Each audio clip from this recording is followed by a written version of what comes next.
Under siege on and off the field, labelled the ugly Aussies back home, Borders boys resorted to the only escape route available, and that was to win.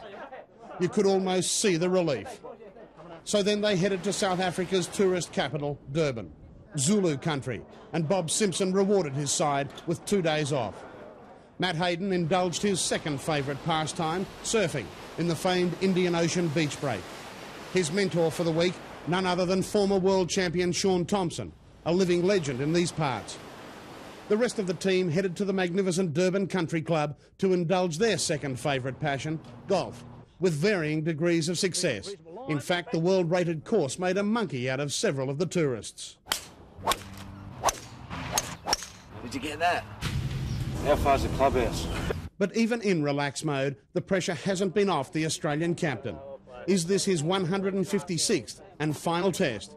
He was quizzed constantly. It's basically a situation where once this tour is finished, I just want to get away from cricket, you know, sort a few things out with my family, etc., and then obviously make the right decision, hopefully then. But you know, I don't really want to make an announcement on this tour because things might finish well, and then during the winter I might decide to have another season. So it's just a little bit up in the air still at the moment. What Border did hint at, though, for the first time, was that he may now continue playing, but not at international level, as a Queensland Shield player.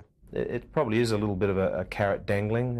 It's probably one of those undone things in my career personally, so it would be tempting to just give it a real shake, say, for next season or the season over, depending on what happens with the international stuff. But I have considered that, yeah.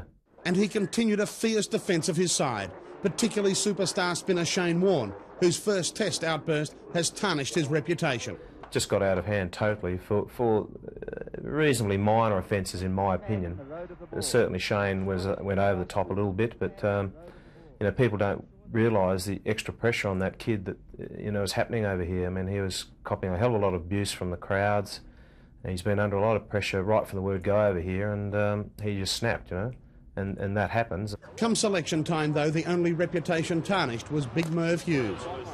The man who already has 212 test scalps paid the price for an indifferent tour and was axed for the decider and the short tour of Sharjah. But be assured, Merv will not hoist the white flag.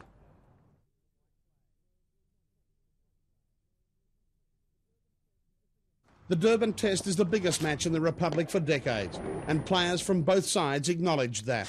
This is a big test match for us. It's it's a good test to see really how good we are and whether we can win overseas away from home. So it's one of the biggest test matches I've played in. I think when you tour out, in 5 tests like we've been, I think it's in one way it's a nice position to be in because it sets it up for the last test match. But in another way, sure, there is a bit of pressure and probably a little bit more than normal. I can't remember Australian side, not one that I've played in, that have come from 1-0 down to win a test series.